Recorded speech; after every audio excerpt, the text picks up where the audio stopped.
তৃণমূল কংগ্রেসে অভিষেক ব্যানার্জির কোনো পদ নেই, তিনি আর জাতীয় সাধারণ সম্পাদক নয় এখন এই মুহূর্তে। না, এই যে যুবরাজের এই যে অ্যাটিটিউড, তার বিরুদ্ধে জেতা বিধায়ক যারা তৃণমূলের টিকিটে জিতেছে, মমতা ব্যানার্জির মুখকে সামনে রেখে জিতেছে মানুষের ভোটে, তারা এর বিরুদ্ধে চলে গেছে। ঋতব্রত বন্দ্যোপাধ্যায় তাদের নেতা, ঋতব্রত বন্দ্যোপাধ্যায় বিরোধী দলনেতা, আর সেটাই শিলমোহর দিয়েছেন বিধানসভার স্পিকার।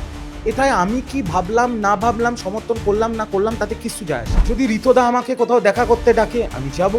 আমাদের যুবরাজ যেভাবে গণতন্ত্র শব্দটাই দল থেকে তুলে দিয়েছে, যেভাবে সাংসদ বিধায়ক আমরা যারা দলের একনিষ্ঠ কর্মী ছিলাম, প্রাণপাত করে দল করেছি, আমাদের চাকর বাকরে পরিণত করা হয়েছে। আমি 9 তারিখ মুখ খুলেছিলাম, আপনার চ্যানেলে মুখ খুলেছিলাম, সারা বাংলার তৃণমূল আমায় গাল দিয়েছিল। এখন কি বলবে? মমতা বন্দ্যোপাধ্যায়ের করা তৃণমূল কংগ্রেস ভেঙে চুরে চুরমার, দুই দল মানে ভাগে বিভক্ত। ঋতব্রত বন্দ্যোপাধ্যায় হলেন বিরোধী দলনেতা, শোভনদেব চট্টোপাধ্যায় হলেন না। মমতা বন্দ্যোপাধ্যায়, অভিষেক বন্দ্যোপাধ্যায় শোভনদেব চট্টোপাধ্যায়কে করেছিলেন, শেষমেশ যাকে সাসপেন্ড করেছিলেন তিনিই হলেন বিরোধী দলনেতা। সিপিএম থেকে আসা, সাসপেন্ডেড, তৃণমূলেও সিপিআইএমেও, পরবর্তীতে এখন দেখা যাচ্ছে তিনি বিরোধী দলনেতা হলেন। কি বলবো? দেখুন, আমি মনে করি আসল তৃণমূল কংগ্রেস মমতা ব্যানার্জি। তার কারণ তিনি এই দলটাকে জন্ম দিয়েছেন। আর এই যে বিক্ষুব্ধ, আমি যদি এইভাবে বলি, বিক্ষুব্ধ বিধায়ক যারা, তারা কেন এটা করলেন এটা বুঝতে হবে আপনাকে। তার কারণ হচ্ছে, কিছুদিন আগে একটা চিঠি অভিষেক বন্দ্যোপাধ্যায়ের তরফ থেকে বিধানসভায় জমা পড়েছিল, যেখানে লেখা ছিল যে দল ঠিক করছে শোভনদেব চট্টোপাধ্যায়কে বিরোধী দলনেতা আর ফিরহাদ হাকিম ববিকে চিফ হুইপ বা মুখ্য সচেতক। কিন্তু সেখানে অনেক সই জমা পড়েছিল, যেগুলো পরবর্তীকালে দেখা যাচ্ছে জাল সই, যেটা নিয়ে এখন সিআইডি তদন্ত করছে। এবং তারপর থেকেই একটা জিনিস বুঝতে হবে, প্রতিটা দলে, একটা দলের একটা ভাগ হচ্ছে সাংগঠনিক, একটা হচ্ছে বিধানসভা লেজিসলেটিভ পার্টি যেটাকে বলে, দুটো সম্পূর্ণ আলাদা। তো বিধায়ক যারা ছিলেন তারা এই যে অগণতান্ত্রিক, এই যে একটা স্বৈরাচারী ব্যাপার, যে আমি চিঠি দিয়ে যার নাম বলছি তাকেই হতে হবে, অন্য কেউ হতে পারবে না, এই যে যুবরাজের এই যে অ্যাটিটিউড, তার বিরুদ্ধে জেতা বিধায়ক যারা তৃণমূলের টিকিটে জিতেছে, মমতা ব্যানার্জির মুখকে সামনে রেখে জিতেছে মানুষের ভোটে, তারা এর বিরুদ্ধে চলে গেছে। এবং তারা বিরুদ্ধে গিয়ে আজকে 58 জন বিধায়ক, এখন আরও 2 জন জয়েন করেছে, প্রায় 60 জন বিধায়ক বিধানসভার স্পিকারের কাছে তারা জমা দিয়েছে যে আমরা তৃণমূল কংগ্রেস, কিন্তু আমরা এই বিরোধী দলনেতা বা এই মুখ্য সচেতককে মানছি না। আর সেটা লোকসভার বিধানসভার অনারেবল স্পিকার সেটা মেনে নিয়েছেন। নতুন বাংলার বিরোধী দলনেতার নাম ঋতব্রত বন্দ্যোপাধ্যায় এবং চিফ হুইপ বা মুখ্য সচেতকের নাম আখরুজ্জামান। এবং তারাও বলছেন যে আমাদের নেতার নাম মমতা ব্যানার্জি। তারাও এটা বলছেন যে আমাদের নেতার নাম মমতা ব্যানার্জি, আমরা আশা করব মমতা বন্দ্যোপাধ্যায় আমাদের কিভাবে পার্টিটাকে চালাতে হবে তার জন্য অ্যাডভাইস করবেন। তো এটা তো পরিষ্কার কথা। আর দ্বিতীয় কথা হচ্ছে, এর পরে পরে আমরা দেখেছি যে তৃণমূল কংগ্রেস একটা টুইট করে জানিয়েছে ইতিমধ্যেই যে তৃণমূল কংগ্রেস তার সবকটা পদ এবং যত শাখা সংগঠন ছিল সেগুলোকে ভেঙে দিল, সমাপ্ত হয়ে গেল সব। তো সেই অনুযায়ীও আজকের দিনে তৃণমূল কংগ্রেসে অভিষেক ব্যানার্জির কোনো পদ নেই, তিনি আর জাতীয় সাধারণ সম্পাদক নয় এখন এই মুহূর্তে। তিনি এখন কি, তিনি তৃণমূল কংগ্রেসের টিকিটে জেতা লোকসভার সাংসদ। আর যদি আপনি টেকনিক্যালিও দেখেন, একজন লোকসভার সাংসদের বিধানসভার সাথে কোনো সম্পর্ক নেই। তো তাহলে আজকের দিনে দাঁড়িয়ে কি দাঁড়াচ্ছে? তৃণমূল কংগ্রেস কার? মমতা ব্যানার্জি। তৃণমূল কংগ্রেসের বিধানসভায় যে লেজিসলেটিভ পার্টি, তার বিরোধী দলনেতা ঋতব্রত বন্দ্যোপাধ্যায় এবং মুখ্য সচেতক বা চিফ হুইপ আখরুজ্জামান। এবং তারাও বলছেন যে আমরা মমতা বন্দ্যোপাধ্যায়কে আমাদের নেত্রী বলে মেনে নিই। এই যে তৃণমূলের তরফ থেকে ঋতব্রত বন্দ্যোপাধ্যায় বা সন্দীপন সাহাকে সাসপেন্ড করেছিল, তাদেরই গঠন করা একটা নতুন তৃণমূল বলা হচ্ছে। নতুন তৃণমূলকে আপনি সমর্থন করছেন? না না, নতুন পুরনো তৃণমূল সমর্থনের বিষয় নয়। আপনাকে আবারও একটা জিনিস বুঝতে হবে, এর সুপ্রিম কোর্টের অনেক ভার্ডিক্ট আছে যে সাংগঠনিকভাবে একটা দলের সাংগঠনিক পদ থাকে, যেমন আমরা দলের সাংগঠনিক পদে ছিলাম, মুখপাত্র, যুব সভাপতি, ছাত্র সভাপতি, এগুলো দলের সাংগঠনিক পদ। এবং দলের যে জেতা বিধায়করা বিধানসভায় যায় সেটা হচ্ছে লেজিসলেটিভ পার্ট, যারা পার্লামেন্টে যায় সেটা হচ্ছে পার্লামেন্টারি পার্টির পার্ট। তো ঋতব্রত বন্দ্যোপাধ্যায়কে দলের সাংগঠনিক দল থেকে তাকে বহিষ্কার করা হয়েছে, কিন্তু যেহেতু তিনি জেতা বিধায়ক, সেটা সম্পূর্ণ আলাদা। এটায় কোনো অসুবিধা নেই, এটায় কোনো অসুবিধা নেই। সমর্থন করছেন? আমার সমর্থন করা না করার কোনো ব্যাপার নয়, কারণ আমি লেজিসলেটিভ পার্টির অংশ নয়। লেজিসলেটিভ পার্টির অংশ হচ্ছে সেই ৮০ জন বিধায়ক যারা তৃণমূলের টিকিটে মমতা ব্যানার্জির চেহারায় ভোট চেয়ে ভোটে জিতে বিধানসভায় গেছে, এবং ওই ৮০ জনের মধ্যে ৬০ জন ঠিক করেছে ঋতব্রত বন্দ্যোপাধ্যায় তাদের নেতা, ঋতব্রত বন্দ্যোপাধ্যায় বিরোধী দলনেতা, আর সেটাই শিলমোহর দিয়েছেন বিধানসভার স্পিকার। এটাই আমি কি ভাবলাম না ভাবলাম, সমর্থন করলাম না করলাম, তাতে কিছু যায় আসে না। আচ্ছা, শোভনদেব চট্টোপাধ্যায় বিরোধী দলনেতা, ঋতব্রত বন্দ্যোপাধ্যায় বিরোধী দলনেতা, আপনি কি মনে করছেন যে তৃণমূলের জন্য ফাইট দেওয়া বা বিরোধী হিসেবে কতটা কে স্ট্রং বলে মনে করছেন? শোভনদেব চট্টোপাধ্যায় তো আর বিরোধী দলনেতা যাকে থাকছেন না। করা হয়েছিল আর কি। না, স্ট্রং অস্ট্রংয়ের ব্যাপারই নেই এখানে। আজকে আপনি আমাকে প্রশ্ন করছেন যে একটা দলে একই পদে দুজন ব্যক্তি, তো যে পদে দুজন ব্যক্তি ছিল সেই পদে তো আরেকজন ব্যক্তি নেই আর। শোভনদেব চট্টোপাধ্যায় সাহেবকে বিরোধী দলনেতা করার জন্য প্রস্তাব দিয়েছিল তৃণমূল কংগ্রেস, কিন্তু সংখ্যাগরিষ্ঠতার অনুযায়ী বিধানসভা স্পিকার অনুমোদন করেছেন ঋতব্রত বন্দ্যোপাধ্যায়কে বিরোধী দলনেতা হিসেবে। তো সেটাই ঠিক, ঋতব্রত বন্দ্যোপাধ্যায় বিরোধী দলনেতা বিধানসভা। অভিষেক বন্দ্যোপাধ্যায় মমতা বন্দ্যোপাধ্যায়ের বাড়ি গেছেন এখন। কুণাল ঘোষ বলছে ঋতব্রত বন্দ্যোপাধ্যায়ের যে মন্তব্য করছেন বা তিনি যে তৃণমূল সম্পর্কে বিভিন্ন মন্তব্য অভিষেক বন্দ্যোপাধ্যায়কে নিয়ে করছেন, তা নিয়ে ঘোর বিরোধিতা করছেন কুণাল ঘোষ। সে কুণালদা করতেই পারেন, সেটা নিয়ে আমি কি মন্তব্য করব, সেটা কুণালদা করতেই পারেন।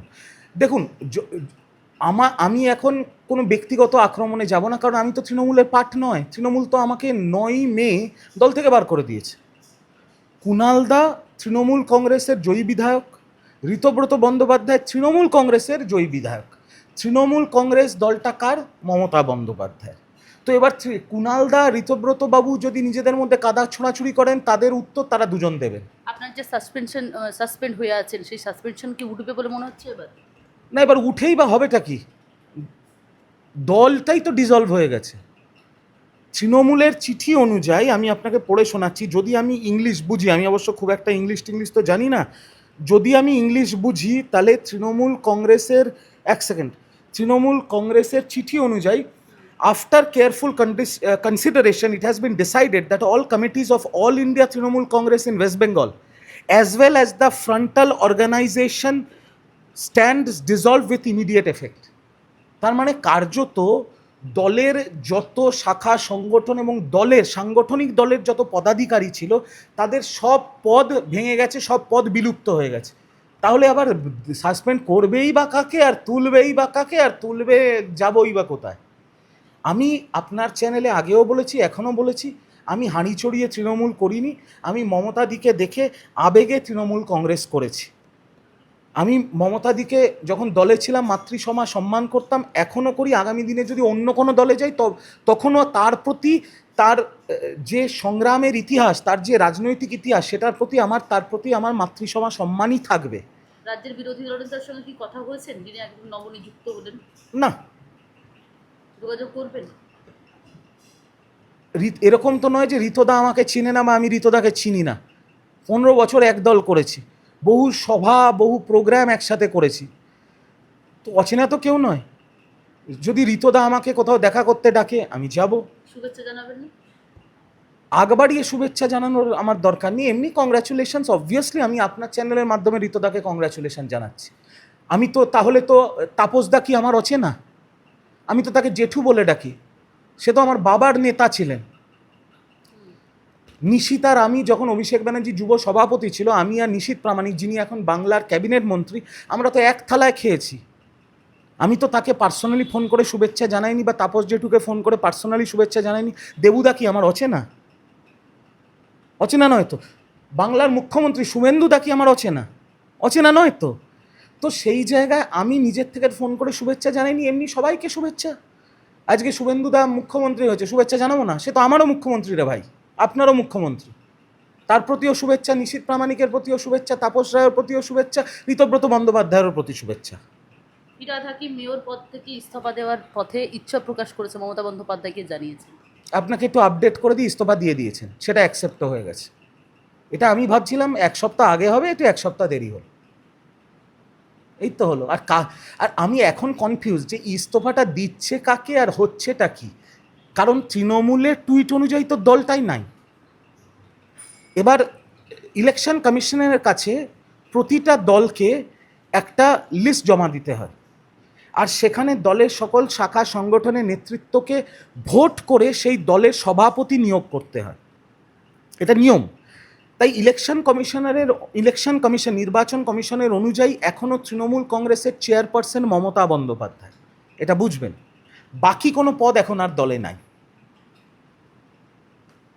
লোকসভায় যারা সাংসদ আছে তারা তৃণমূল কংগ্রেসের পার্লামেন্টারি পার্টির মেম্বার, যেখানে লোকসভার লিডার অভিষেক বন্দ্যোপাধ্যায়, রাজ্যসভার লিডার ডেরেক ওব্রায়েন, বিধানসভার লিডার ঋতব্রত বন্দ্যোপাধ্যায়, আর চেয়ারপারসন মমতা বন্দ্যোপাধ্যায়।